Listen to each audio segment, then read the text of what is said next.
नमस्ते साथीहरु। आजको भिडियोमा हाइड्रो पावर सेक्टरको शिवाश्री हाइड्रो पावर कम्पनी लिमिटेडको 171 पर्ने शेयरलाई हामीले प्रति किता 100 रुपैयाँमा चाहिँ किन्न पाउने छौं है। सर्वसाधारणले विशेष गरी यो चाहिँ संस्थापक समूहको हैन कि हामीले चाहिँ जनरल पब्लिकले चाहिँ 171 रुपैयाँ पर्ने शेयरलाई हामीले 100 रुपैयाँमा किन्न पाउँदै छौं। यो राम्रो एउटा अपर्चुनिटी हो हैन। यो बेलामा हामीले चाहिँ यस्तो अपर्चुनिटी गुमाउनु चाहिँ हुँदैन। प्रॉफिट जेनेरेट गर्न सक्ने एकदमै राम्रो आधार यो बेलामा चाहिँ हो। यो समयलाई चाहिँ हामीले राम्रो तरिकाले युटिलाइज गर्न जान्यौं भने है। अब यो शिवाश्री हाइड्रो पावरको 171 पर्ने शेयरलाई 100 रुपैयाँमा हामीले कसरी प्राप्त गर्न सक्छौं यसको बारेमा कुरा गरौँ पहिलो है। हामीले यो प्राप्त गर्न सकिने भनेको चाहिँ अक्सन शेयर अथवा लिलामी शेयर भन्छ नि, तपाईहरुलाई थाहा होला। लिलामी शेयर मैले भन्दाखेरि धेरै भिडियो पनि बनाइसकेको छु हैन। 2-3 वटा भिडियो पनि बनाइसकेको छु लिलामी शेयर सम्बन्धी है। अब लिलामी शेयर कसरी गरिन्छ के गरिन्छ भनेर मैले धेरै चोटी पनि भनिसकेको छु हैन। अब म त्यो सबै कुराहरु चाहिँ भन्न चाहिन। अब यो शिवाश्री हाइड्रो पावर कम्पनी लिमिटेडको अक्सन शेयर चाहिँ खुलेको छ आजदेखि है। हकबर्द शेयर यसले पहिला खोलेको थियो हैन। हकबर्द शेयरमा चाहिँ बिक्री नभएको शेयरलाई चाहिँ लिलामी अर्थात अक्सन शेयर मार्फत यो कम्पनीले बिक्री गरिरहेको छ। अब हामीले यो अक्सन शेयरमा आवेदन दिन मिल्ने अब यसलाई गोप्य सिलबन्दी भन्छ आवेदनलाई यसलाई हैन। गोप्य सिलबन्दी बोलपत्र पेश गर्नुपर्ने मिति भनेको त कार्तिक 20 गतेदेखि भयो हैन। अब यो अन्तिम मिति भनेको 27 गतेसम्म छ है। 27 गते 3 बजेसम्मको टाइम छ हैन। 8,65,845 किता यो कम्पनीले चाहिँ बिक्री गर्दैछ है। अब यो शिवाश्री हाइड्रो पावर कम्पनी लिमिटेडले भदौ 19 गतेदेखि असोज 23 गतेसम्म बिक्री खुला आवेदन माग गरिएको सर्वसाधारण समूहतर्फ भन्छ। पहिला चाहिँ हकबर्द शेयर निष्कासन गरेको थियो हैन। भदौ 19 गतेदेखि असोज 23 गतेसम्म यो कम्पनीले चाहिँ राइट शेयर खोलेको थियो। राइट शेयरमा आवेदन माग गरिएकोमा सर्वसाधारण समूहतर्फ 8,65,845 किता शेयरको लागि आवेदन नपरेकोले अरु सबै पर्यो हैन। यो 8,65,845 किता भने बाँकी रह्यो भन्न खोजेको यहाँ है। नेपाल धितोपत्र निष्कासन तथा बाँडफाँड निर्देशिका बमोजिम यो कम्पनीले चाहिँ अक्सन शेयर चाहिँ खोलेको छ अर्थात लिलामी शेयर खोलेको छ भनेर यहाँ नोटिस राखिदिएको छ हैन। अब इच्छुक व्यक्ति कम्पनी संघ संस्था जोसुकैले भए पनि कार्तिक 27 गते अपराह्न 3 बजे भित्र चाहिँ यो कम्पनीको अक्सनमा चाहिँ आवेदन दिइसक्नु होला भनेको छ यहाँ है। अब आवेदन चाहिँ कहाँबाट कसरी दिने भन्ने सम्बन्धमा चाहिँ सबै ठाउँबाट दिन चाहिँ मिल्दैन है। सबै ठाउँबाट दिन मिल्ने चाहिँ होइन। यसको निश्चित क्राइटेरियाहरु छ हैन। अब हामी जस्तो अरु आइपीओ एफपीओ राइट शेयरमा मेरो शेयरबाट अप्लाई गर्छौं त्यस्तो चाहिँ होइन यो है।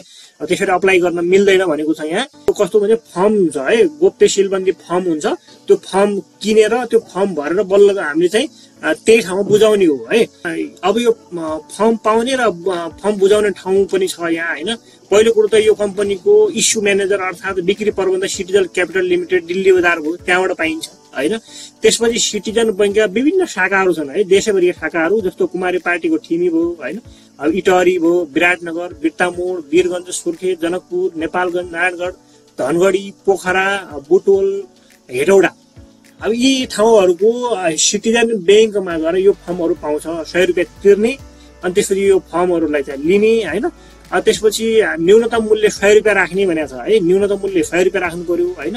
अब त्योभन्दा बढी चाहिँ कसले कति राख्न सक्ने हो त्यही आधारमा चाहिँ बाँडफाँड हुन्छ है। एकै व्यक्ति वा कम्पनीले विभिन्न मूल्यमा शेयर खरिदका लागि भिन्न भिन्नै सिलबन्दी खाम भित्र आवेदन दिनुपर्ने छ। जस्तै मैले मात्रै एउटा फर्ममा चाहिँ 100 रुपैयाँ हाले, अर्कोमा मैले 150 रुपैयाँ हाले, अर्कोमा 119 रुपैयाँ हाले भने मैले बेग्लै बेग्लै 3टा फर्म किन्नु पर्यो। 3टा फर्म किनेर बेग्लै बेग्लै फर्महरू चाहिँ यसरी मैले चाहिँ बुझाउनु पर्यो भनेर यहाँ राखिदिएको छ है। एकै व्यक्तिले विभिन्न मूल्य राखेर भर्नु पर्यो भने विभिन्न फर्महरू चाहियो। जति मूल्य राखेर त्यति फर्म चाहिँ चाहियो भनेर यहाँ भनिएको छ।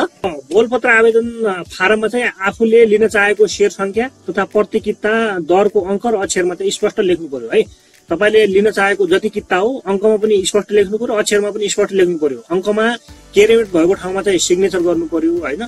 केरेमेट भएर बुझिए नबुझिएको छ भनेपछि अक्षरमा लेखिएकोलाई चाहिँ मान्यता दिइनेछ भने अङ्कमा लेखिया होइन अक्षरमा लेखिएलाई चाहिँ मान्यता दिइनेछ भनेको छ। यो आवेदन दिँदाखेरि चाहिँ तपाईले आफ्नो नाम भयो, आफ्नो ठेगाना हैन, अनि हितग्राही खाता नम्बर भयो, आफ्नो बैंकको खाता रहेको नाम, खाता नम्बर, टेलिफोन नम्बर लगायत विवरणहरू चाहिँ सही विवरणहरू स्पष्ट रूपमा उल्लेख गर्नु होला हैन पनि भनिएको छ है यहाँ। अब त्यसपछि तपाईले बोलपत्र पेश गर्दा सर्वसाधारण समूहतर्फको न्यूनतम भनेको 100 किताको लागि आवेदन दिनु पर्यो हैन। अब त्योभन्दा बढी भनेको तपाईँ जम्मै किताको लागि आवेदन दिन मिल्यो है, त्यसको सीमा तोकिने छैन। जम्मै भनेको 8,65,845 किताको लागि पुरैको लागि दिन पनि पाइयो है। 5 लाख सम्मको लागि चाहिँ स्वैच्छिक रूपमा चाहिँ दिन मिल्यो होइन। 5 लाख भन्दा बढी रकमको आवेदन दिने चाहिँ अनिवार्य रूपमा आफ्नो प्यान नम्बर चाहिँ फारममा उल्लेख गरेको हुनुपर्ने छ पनि भनिएको छ है। अब सेयर आवेदन फारम नेपाली तथा अंग्रेजी भाषामा पूर्ण रूपले भरि बोलपत्रदाताले बोलपत्र आवेदन साथ आफूले खरिद गर्न चाहेको सेयरको जम्मा मूल्यको सम्पूर्ण रकम सिटिजन क्यापिटल शिवाश्री राइटको नाममा citizen bank international limited Delhi बजार काठमाडौँमा रहेको खाता नम्बर, यो खाता नम्बर तपाईँले पौज गरेर पनि हेर्नु होला है, मैले यो राखिदिएको छु यहाँ है। खाता नम्बरमा नगद जम्मा गरी सोको सक्कलै भौचर चाहिँ संलग्न हुनुपर्ने छ। तपाईँहरू त्यो स्लिप हुन्छ, स्लिपलाई पनि त्यो गोप्य सिलबन्दी फर्मभित्र एटेच गरेर तपाईँले पठाउनु पर्ने छ भनी भनिएको छ। अब त्यसपछि तपाईँको कस्तो भने यो गुड फर पेमेन्ट चेक पनि बनाउनु होला है, यो चाहिँ नबनाए पनि हुँदैन। गुड फर पेमेन्ट चेक पनि बनाउनु होला र गुड फर पेमेन्ट चेक बनाउँदाखेरि लाग्ने शुल्क पनि तपाईँले आफै तिर्नुपर्ने छ पनि भनिएको छ है। अब चेक क्लियरेसन लाग्ने शुल्क आवेदक स्वयंले आफै बिहोर्नु पर्ने छ, त्यो पनि आफै बिहोर्नु पर्यो। अर्थात् तपाईँले चाहिँ अर्को चाहिँ स्विफ्ट ट्रान्सफर अर्थात् कनेक्ट आइपिएस मार्फत तपाईँ पैसा पठाउनुहुन्छ भने त्यो स्लिपलाई डाउनलोड गरेर त्यही स्लिपलाई तपाईँले गुड फर पेमेन्ट चेकसँगै होइन त्यही तपाईँले चाहिँ गोप्य सिलबन्दी फर्मभित्र चाहिँ एटेच गरेर यसलाई पनि पठाइदिनु पर्ने छ पनि भनिएको छ है। त्यसपछि बाँकी कुराहरू चाहिँ कनेक्ट आइपिएस मार्फत तपाईँको पैसा फिर्ता हुने, त्यसपछि त्यसमा ब्याज नदिने हरेक कुराहरू भनेको चाहिँ सबै कुराहरू तपाईँले आफै पनि हेर्नु होला होइन। अब यो शिवाश्री हाइड्रो पावर कम्पनी लिमिटेडको मार्केट प्राइस 171 रुपियाँ यो कम्पनी अहिले छ मार्केट प्राइस छ होइन। आज मात्रै पनि हेर्ने भने भोल्युम 2.11%ले भोल्युम चाहिँ घटेको छ है। चाहिँ लिस्टेड भएको कम्पनी हो। 2,95,28,00,000 यो कम्पनीको चाहिँ पेड अप क्यापिटल छ अहिले है। अब 52 हप्ताको अर्थात् एक वर्षको हाई भनेको चाहिँ 212 सम्म पुगेको थियो यसको हाई प्राइस, लो भनेको 158 सम्म पनि झरेको थियो भने लगभग लो नजिक पुगिसकेको थियो कम्पनी है, 171 पुगिसक्यो अहिले होइन। अब इपिएस यसको लास्ट क्वार्टर रिपोर्ट अनुसार 0.68 पैसा कम्पनी इपिएस अर्थात् यो कम्पनीले कमाइरहेछ होइन। अब पी भनेको यो कम्पनीको 1 रुपियाँ कमाइमा चाहिँ लगानीकर्ताहरू 502 चाहिँ तिर्न तयार छन् भन्नु खोजेको पी रेसियो है। अनि price to book value ratio भनेको 3.04 गुणाले चाहिँ महँगो छ। रिटर्न अन इक्विटी भनेको 1.25% यो कम्पनीको रिटर्न अन इक्विटी र यसको बुक भ्यालु भनेको चाहिँ 56 रुपियाँ 28 पैसा कम्पनीको चाहिँ बुक भ्यालु छ है। शिवाश्री हाइड्रो पावरको भनेको चाहिँ 22.20 मेगावाटको यो कम्पनीको चाहिँ विद्युत क्षमता हो उत्पादन गरिरहेको होइन। अब यो विद्युत बनाउँदाखेरि खर्च भनेको चाहिँ 16.50 करोड यो कम्पनीको खर्च भएको छ है। 1 मेगावाट बनाउँदाखेरि खर्च हो होइन। अब यसको सामा फिर्ता हुने अवधि भनेको 7 वर्षको चाहिँ यसको अवधि छ डिस्काउन्टमा होइन। 2020 मा लिस्टेड भएको कम्पनी हो। 7 वर्ष भने झन् यसको चाहिँ 2025 5 वर्ष भारै छ यसको। अब अझै 2 वर्ष बाँकी छ यसको सामा फिर्ता हुन होइन, लगानी उठ्नै बाँकी छ यसको। अब सेयर संरचना चाहिँ यो कम्पनी भनेको 100% चाहिँ पब्लिकमा कन्भर्ट भइसकेको कम्पनी हो। यसको प्रमोटर लकिङ फकिङ केही पनि छैन है, सबै खुलिसकेको कम्पनी हो होइन। अब डिभिडेन्ड हेर्ने भने यो कम्पनीले अहिलेसम्म 2020 मा लिस्टेड भएको कम्पनी हो। 5-6 वर्षमा यो कम्पनीले अहिलेसम्म लगानीकर्तालाई अहिलेसम्म डिभिडेन्ड दिन सकेको चाहिँ छैन है। डिभिडेन्ड दिन नसक्ने कम्पनी हो यो, अहिलेसम्म डिभिडेन्ड चाहिँ दिएको छैन। हामीले चाहिँ अक्सनमा कसरी बिड राख्ने होइन, कसरी हामीले चाहिँ अक्सनमा लिलामी सेयर हाल्ने भन्ने सम्बन्ध, जस्तो यसको मार्केट प्राइस अहिले छ 171 रुपियाँ है। हामीले यसको 171 रुपियाँ राखौँ, 171 रुपियाँ यसको मार्केट प्राइस छ होइन। अब सैद्धान्तिक रूपमा भनिन्छ 40%, 50%, 60%, 40 देखि 60 को बिचमा राख्नु राम्रो हो भनिन्छ होइन। अब कम्पनीको आकर्षण हेरेर पनि हुन्छ, कम्पनीको फन्डामेन्टल हेरेर पनि हुन्छ है, वित्तीय विवरण हेरेर पनि हुन्छ होइन। अब राम्रो कम्पनीको त 70, 80, 90 सम्म पनि हालेको हुन्छ होइन। अब यो मार्केट प्राइस भन्दा पनि माथि पनि जान्छ है, धेरै कम्पनीहरू त्यस्तै भइरहेको अहिले होइन। अब यो कम्पनी 171 छ भने अब यसको हामीले 40 सम्म राम्रो मानिन्छ भन्छन् है, 40% भनेर हामीले यहाँ राखौँ होइन। अब 40% भनेर चाहिँ 68 रुपियाँ भयो। यहाँ त नर्मल रुपियाँ हामीले कति भनेको छ, हामीले त 100 रुपियाँ भनेर कम राख्न नपाइने भनिएको छ है, न्यूनतम 100 रुपियाँ राख्ने भनिएको छ नि त होइन। अब त्यसो भए त हामीले यो मिलेन, 40%ले त मिलेन। अब त्यसपछि हामीले कति राख्दा ठिक होला होइन। अब यहाँ त हामीले राख्दाखेरि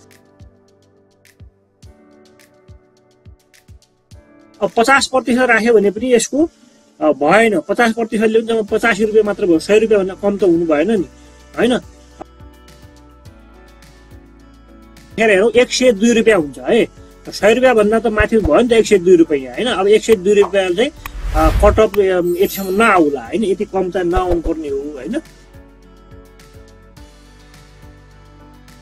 अब तपाईले 70% सम्म राख्नुभयो भने 119 रुपियाँ यो चाहिँ कट अफ सम्म यो आउन सक्छ है। तपाईले 70 सम्म राख्नुभयो भने पाइन सक्छ हैन। अब 60 ले 102 रुपियाँ हुन्छ, 60 ले नहोला हैन। अब तपाईले 70 राख्यो भने 119 रुपियाँ र तपाईले 70 र 80 को बीचमा राख्नु होला। 119 रुपियाँ अथवा 136 रुपियाँको बीचमा राख्यो भने सायद तपाईले यो कम्पनीको शेयर चाहिँ पाउन सक्नुहुन्छ, किनकि अब आकर्षण पनि त्यति छैन, अब यो कम्पनीको फन्डामेन्टल पनि त्यति राम्रै छैन हैन, डिभिडेन्ड पनि दिएको छैन भने त्यतिसम्म राख्दाखेरि सायद पाउन सक्छ है। त्यसपछि हामी अर्को टपिकमा जाउँ। कृषि विकास बैंकले पनि लाभांश घोषणा गरेको छ है। आर्थिक वर्ष 81-82 को मुनाफाबाट यो कम्पनीले चाहिँ 3% चाहिँ बोनस शेयर 3.25% बोनस शेयर नगदमा कर समेत गरेर 9.75% नगद गरेर टोटल भनेको चाहिँ 13% चाहिँ यो कम्पनीले लाभांश वितरण गरेको छ है कृषि विकास बैंकले पनि हैन। अब यसको चाहिँ बुक क्लोज मिति अझै तोकिएको चाहिँ छैन हैन। बुक क्लोज मिति तोकिन त अझै टाइम लाग्छ। अब बुक क्लोज मिति तोकिसकेपछि बुक क्लोज हुन एक दिन खासम्म तपाईले कम्पनी किन्नुहुन्छ भने अब यो कम्पनीले घोषणा गरेको 13% लाभांश चाहिँ मजाले प्राप्त गर्न सकिन्छ है। यसको मार्केट प्राइस भनेको 315 रुपैयाँ छ हैन। आज पनि भोल्युम 0.96% ले भोल्युम चाहिँ बढेको छ। अब गत वर्ष यो कम्पनीले 10% चाहिँ लाभांश दिएको छ, अहिले 13% दियो। पहिला 3% बोनस, अहिले पनि 3% बोनस दियो है। 9% क्याश दियो भने पहिला चाहिँ 7% चाहिँ क्याश दिएको थियो है। पहिला 10% गयो, अहिले चाहिँ 13% कम्पनीले डिभिडेन्ड घोषणा गर्यो। यसको बुक क्लोज मिति तोकिएको छैन। यदि बुक क्लोज मिति तोकिन्छ भने बुक क्लोज हुनुभन्दा एक दिन अगाडि तपाईले कम्पनीलाई किन्नुहुन्छ अथवा खरिद गरेर राख्नुहुन्छ भने यो कम्पनीको 13% लाभांश चाहिँ मजाले प्राप्त गर्न सक्नुहुन्छ। अब त्यसै गरेर भर्खरै मात्र आइपिओ निष्कासन गरेको झापा इनर्जी कम्पनी लिमिटेडले पनि शेयरलाई चाहिँ डिमेट गराउनको लागि सम्झौता गरिसकेको छ यो कम्पनीले हैन। अब कम्पनीले चाहिँ निष्कासन गरेको शेयर डिमेट गराउनको लागि कार्तिक 19 गते सीडीएससी निष्कासनकर्ता कम्पनी र share registrar Himalaya capital limited बीच त्रिपक्षीय धितोपत्र अवधिकरण सम्बन्धी सम्झौता भइसकेको छ यो कम्पनीको हैन। अब यी शेयरहरु डिमेट भएपछि सम्बन्धित लगानीकर्ताको डिमेट खातामा आउनेछ र त्यसपछि नेप्सेमा चाहिँ लिस्टेड हुनेछन् हैन। अब लिस्टेड भइसकेपछि नेप्सेमा लिस्टेड भएको भोलिपल्टबाट कम्पनीहरु चाहिँ कारोबार गर्न सकिन्छ। अब कम्पनीले झापामा चाहिँ 10 मेगावाट क्षमताको सोलर आयोजना निर्माण सम्पन्न गरी 2080 माघ 10 गतेदेखि चाहिँ विद्युत उत्पादन गरिरहेको छ कम्पनीले हैन। अब भदौ 20 गतेदेखि 4,73,336 किता कम्पनीले चाहिँ निष्कासन गरेको थियो। यी सबै प्रक्रियाहरू यो शेयर डिमेट गराउनु भनेको चाहिँ पहिलो चरण हो हैन। त्यसपछि विभिन्न चरणहरू छन् हैन। जस्तो नेप्सेमा लिस्टेडको लागि एप्लिकेसनहरू दिनुपर्छ हैन। अब त्यसपछि नेप्सेद्वारा डकुमेन्टहरू भेरिफिकेसनको काम हुन्छ, लिस्टेड एग्रिमेन्ट साइन गर्नुपर्ने हुन्छ हैन। यी सबै कुराहरू गरिसकेपछि बल्ल नेप्सेमा लिस्टेड हुने हो, दोस्रो बजारमा कारोबारमा आउने हो हैन।